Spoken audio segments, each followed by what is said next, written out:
Okay, this is a series of examples and exercises that I'm calling creating your own blues. And the idea here is to take examples from different players like Robert Johnson, Mance Lipscomb, Lightnin Hopkins, and using chord shapes and later on scale patterns to create our own 12-bar blues. So we're going to be working in the key of A, and sort of to start off with, just give you a template of our 12-bar blues as a modern sort of acoustic or electric player might play it. I just play shuffle rhythm, key of A, so it sounds like this.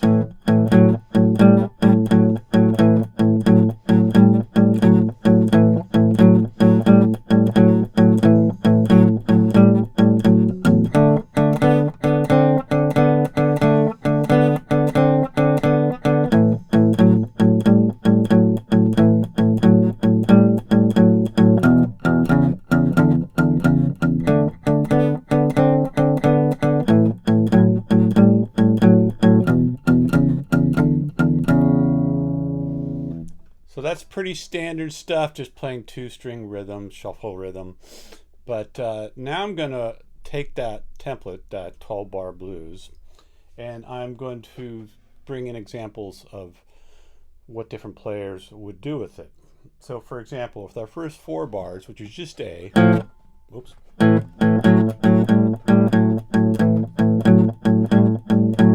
I could do something along the lines of Robert Johnson, something like this.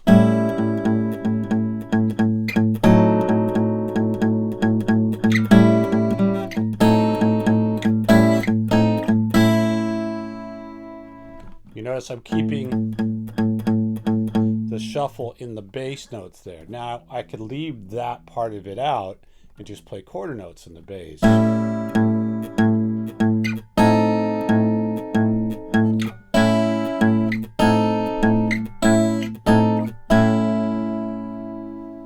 All right.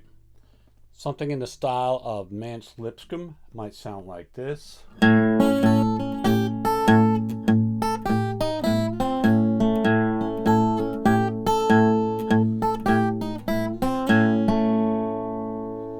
The difference being here, as opposed to the Robert Johnson, where I'm playing these versions of an A7 and an A diminished. Down here, I'm using this long A chord. Okay.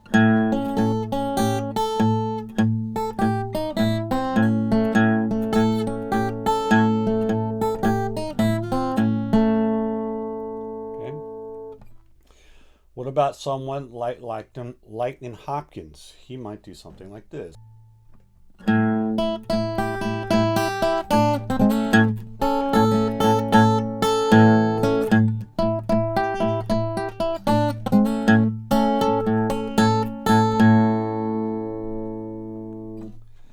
Then I've also thrown into the mix just using sort of small chord shapes as a way to create a 4-bar blues in A sequence. So here's with the chord shapes. I'll break this down.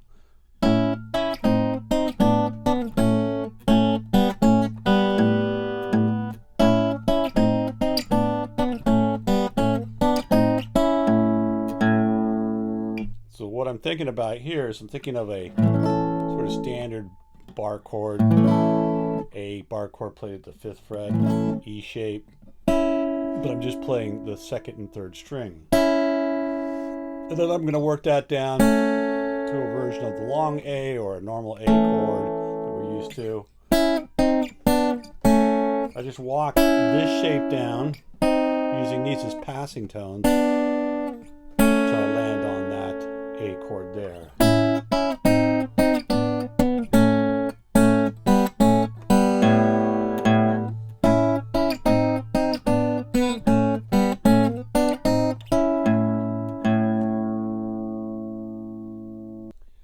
Okay, then we moved on to our 4 chord. In this case, it's D, and we would play rhythm using the sort of shuffle rhythm.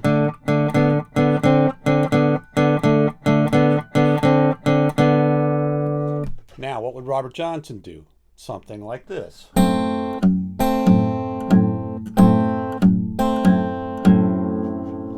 basically playing just a partial D7 on the second string and the third string, first and second fret, wrapping my thumb over the top to play the sixth string bass note.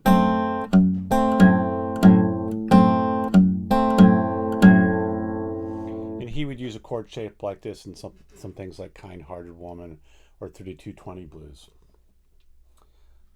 Okay, then what would Mance Lipscomb do? He might do something with his D chord. He might do something like this.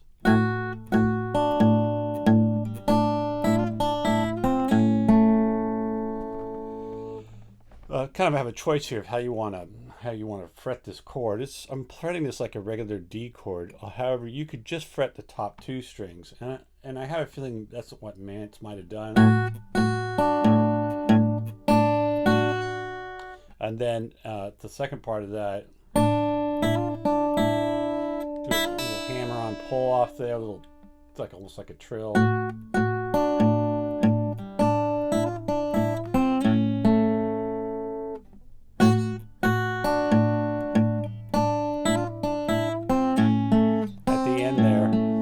Sliding back into the A chord, which is what we would go to in a normal progression. Lightnin Hopkins style thing, I'm going to go back to the same D7 chord that I played before, which is like Robert Johnson. I'll do it again. Kind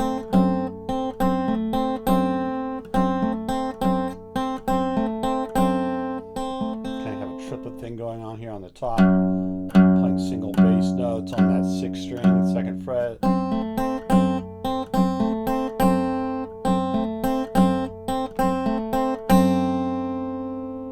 Okay.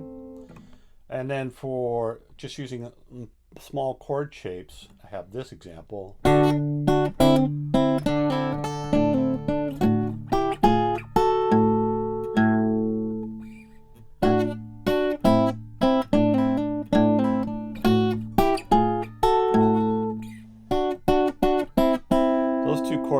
Little dyads, two strings on the third, second string, sort of reflect a D chord and a D9 chord.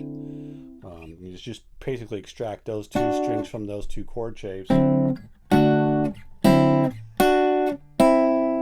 you've got the dyads I played there. Okay, let's look at the last 4 bars of our 12-bar blues. In the last 4 bars, we're basically going to change every measure. We're going to every measure we're going to change chords. So we'll start off with an E to D to A, and then some version of a turnaround there. So Robert Johnson style might sound something like this.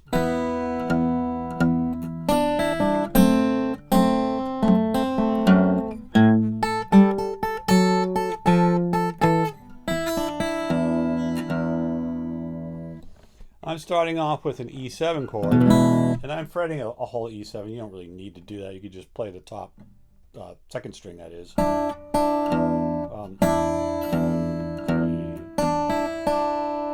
Then to our D chord, going to use the same D7 with the thumb over the top that we did before. Triple on the top there. And then the classic Robert Johnson turnaround.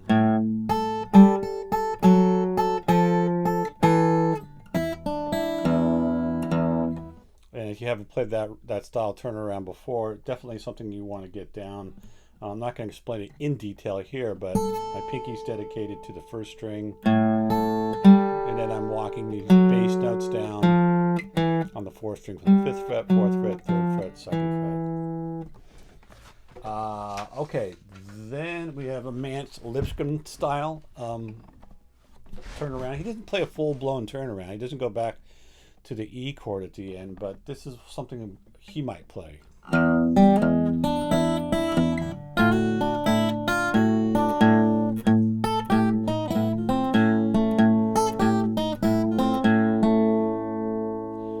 So again, starting off with our E chord.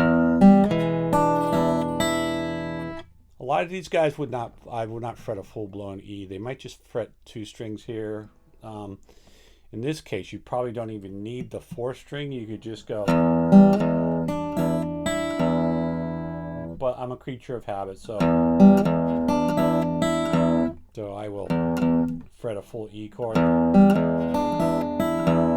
just in case I want to stick something else in there. And then for the D, for this one, there's a lot of action going on the 1st string. So what I do, instead of doing the full D, is just do the 2-finger, 2-string version of the D. Actually, I'll start off with my 1st finger on the 1st fret and slide quickly into the 2nd fret. And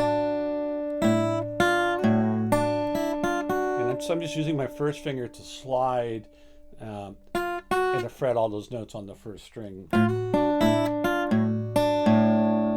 And then back to the main lick that we played over the A chord.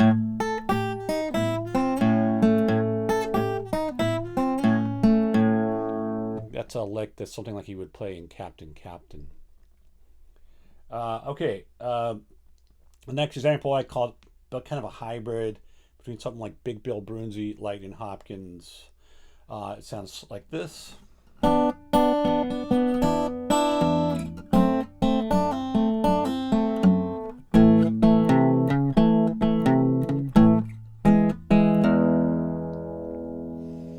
There I'm taking kind of like a D7 shape chord, but it's actually an E7. Played up 2 frets from where the D7 would play. I'm going to leave the 1st string open. Little triplet going on there. Down to our D7. Notice we can go from this E7 chord to a D7 just by sliding those 2 fingers down, wrapping the thumb over the top. Doing a pull-off triplet thing there.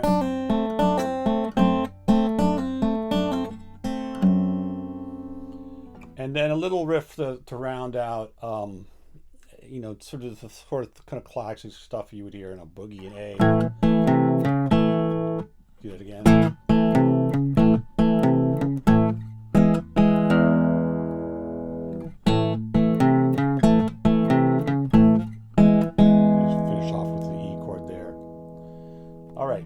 Let's put it all together. Let's put a 12-bar blues, and I'm just gonna grab different pieces of examples from the previous examples I played and put them together. You can of course take different pieces of different examples and put together your own version of it, but the one I've written out sounds like this.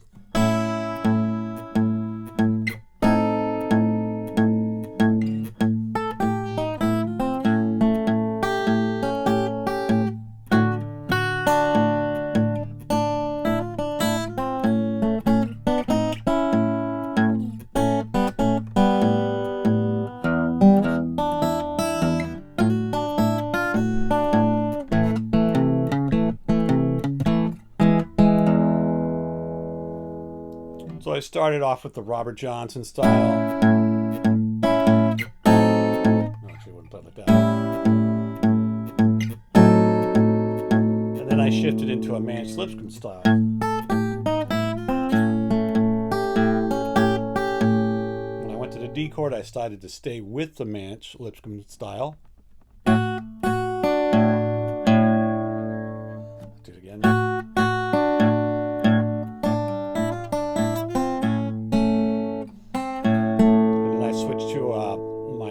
Up with the bass, with the partial chords. Back